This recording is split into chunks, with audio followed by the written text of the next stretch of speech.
All right, well, we're at the end of another Game Awards, this time the 10th anniversary. We saw a number of games get announced.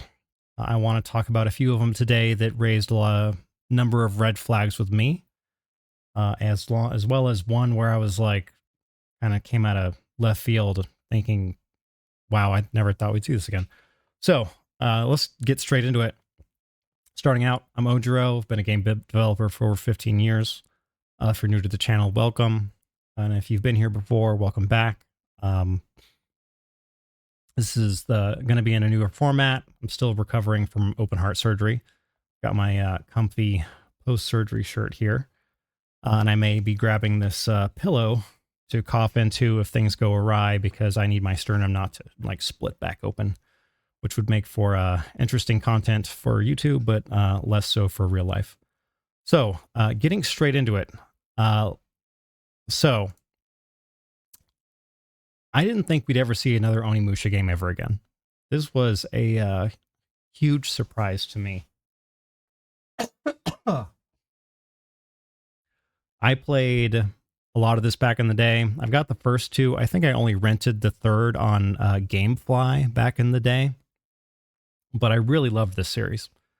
This was really huge to see coming out again. However, it is coming out in 2026. I don't like this thing where we have shows or trailers coming out and it's like, hey, this game's going to come out in like 2 years. It should come out next year or later in the same year. I think it's weird that people are hyping up games so far out. I don't see the value because I know when they do this and they do these things, they're not soliciting feedback. They're not trying to say, oh, is this something that you guys like or do you guys want changes to? Everything's pretty much set in stone. And if anything else, if they have something go online that people don't like, they just turn off the comments. So first red flag that got raised for me in the Game Awards was here in the Witcher 4 trailer. So let me show you just a quick scene here. I'm going to turn off the audio and not deal with any copyright issues. We've got Ciri taking over as the Witcher, drinking a potion here. And all right, let's take a look at those eyes. So I have a problem for any kind of game developer or filmmaker or anything getting rights to a franchise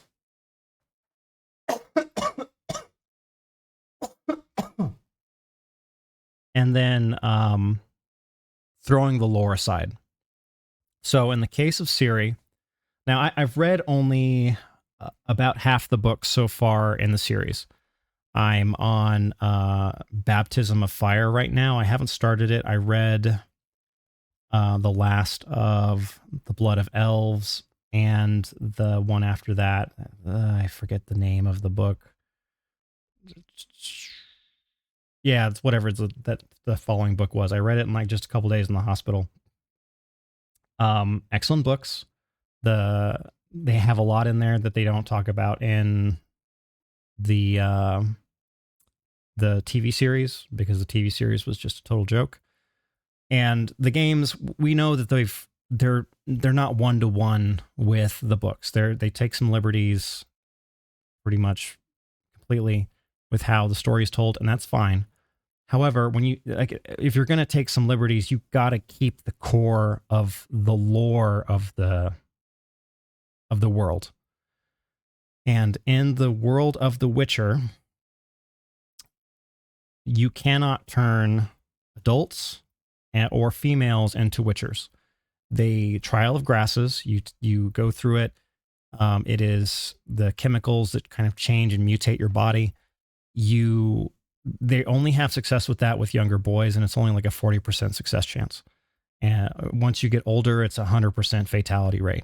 So what they're doing here is they're taking Ciri and they're saying, oh, by the way, yeah, this young woman, strong individual that, and I do mean very strong, she's like the child of elder blood, so she's got like this elvish blood in her. She's like considered someone that is going to destroy the world potentially in the books. Like she's very powerful, and the fact that they've taken all of these very unique things about her and they were like, let's throw that all aside and let's just make her a Witcher instead, shows a disrespect for the source material that I do not appreciate. If you're going to spend so much money on getting the rights to The Witcher, like what they could have done with Ciri here is they could have said, all right, we're going to have Ciri take over for The Witcher. Fine. That's okay with me. She's going to be different from The Witcher in these certain ways. She's also a sorceress, like she has all these powers, so she could still be taking these elixirs and like so forth, but from the like not Witcher's potions and Witcher's brews, but instead taking like things that she crafts as like a sorceress. Like those are all things that could have been fine. I do not like this thing where they're like, oh, well, let's just make her a Witcher and throw lore to the wayside because it's inconvenient. I think it's unprofessional. I think it's bad writing. Now, I don't know if this, like, I don't think this is going to matter for the game as long as the gameplay is good. I think 9 out of 10 people are going to look at it and say, I don't care as long as the gameplay is good. And that last one is kind of looking at it and they're like, I don't like it for whatever reason. Like maybe you don't like how Ciri looks. Maybe you don't like it because it's a female Witcher instead of Geralt. It's your right to choose whatever reason you don't like it. However, I don't like this lore mistake here. I think this is really offensive to the source material. But it won't mean anything if the game's good. The game's good, no one's going to care. Let's move on to the most ridiculous red flag of the whole thing is the new game from Naughty Dog, Intergalactic, the Heretic Prophet. All right, so yeah. So this game starts development in the year 2000. Oh, sorry, not 2000, 2020. 2000 would be too far. Starts in 2020, which is where we have a lot of the major pushes for DEI that get pushed into the industry. We've got Naughty Dog that Last of Us 1 was really good. Last of Us 2, I didn't play it, but it had a severe drop off in sales. So like, I think Last of Us 1 was like 12 million. Last of Us 2 was like 6 million. Now, you're always going to have some level of drop off for something that requires you to see and experience the prequel. That's expected. It's a pretty major drop off to see 50% less sales. Yeah, this whole thing, like I watched the whole thing, and they didn't have much in the way of gameplay, which I feel is always going to be the thing that really is going to make or break the game. But in terms of just looking at it, being like, oh, you get to be this like strong, bald, space lesbian. Yay! This is going to be so powerful of a story. This looks terrible at a glance. Again, the gameplay is going to be the thing that really decides if this is going to be something that people want to play. And I did see some people complaining about their product placement because they've got like, what is it, like Porsche up here. And honestly, I was hoping it was Jaguar in the first place because I could have made the joke of like, oh, even in the future, Jaguar doesn't like have cars. But no, it's a Porsche placement. I've been used to product placement in games since Hideo Kojima. So this isn't super out of place for me. I could see some people disliking it. I don't think it's really a game changer, but yeah, this game, I don't know, dude. I there's enough here that I've looked at where I'm just like, is this something that is gonna Like it looks like they're going to check all the boxes again, like the modern audience boxes. And if that's what they're going to do with this game, because the gist of when it started primary development in 2000 and it's coming out now, like we've got a lot of people that had games that got started that were huge into weird DEI things or TDS, like Trump derangement syndrome, where we are just getting them to come to fruition in the past like year. And a lot of them are Titanic garbage. Like they're really bad. So, of course, when they came out with this, they immediately had the comments turned off on YouTube, which is a huge beacon of what's the word? Confidence that they are showing for their product. I know some others that I talked to were like, "Oh, it's because of The Last of Us Part 2 when that came out. It was really they received so much hate and so forth." I don't care, actually. If you are a game developer and you're like, "I'm just going to turn off the comments on my video," I am immediately going to assume that you think that your game sucks donkey dicks. I don't see it any other way.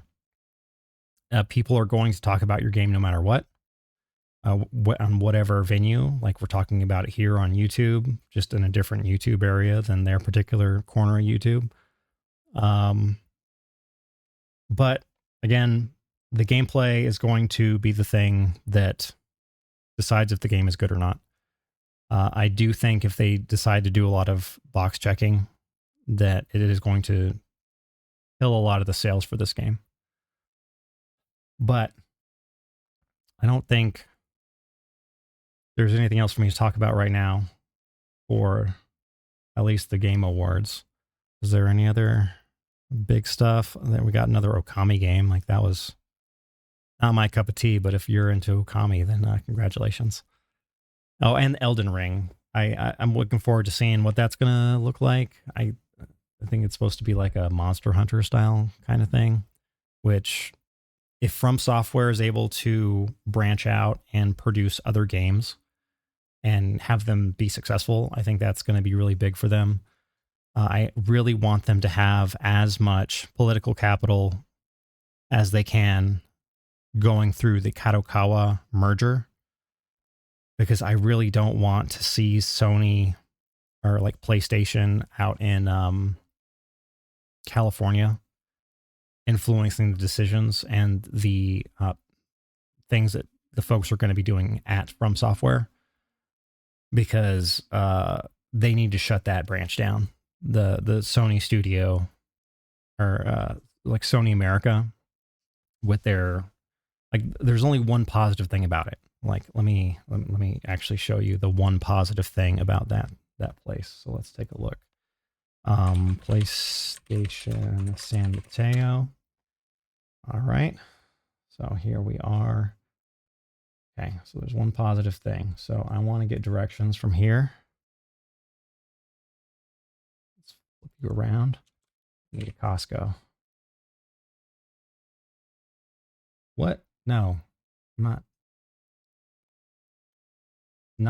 the Costco by me. The Costco in Costco, Foster City. There we go. This is the only positive thing that is about the that studio. It's a 20-minute walk to a Costco. You can be at the finest court of the land. But aside from this easy walking distance to a Costco, there is nothing positive about Sony America at all. Like, this place needs to be shut down 100%. And I have a huge concern about them influencing From Software. But that's it for tonight. Sorry, I ran on a bit there at the end to be concerned about From Software. But I'll be back again at a later video. But thanks for your time, and I hope you all have a good evening or morning or whenever you watch this. And hope to see you again in a future video. Farewell.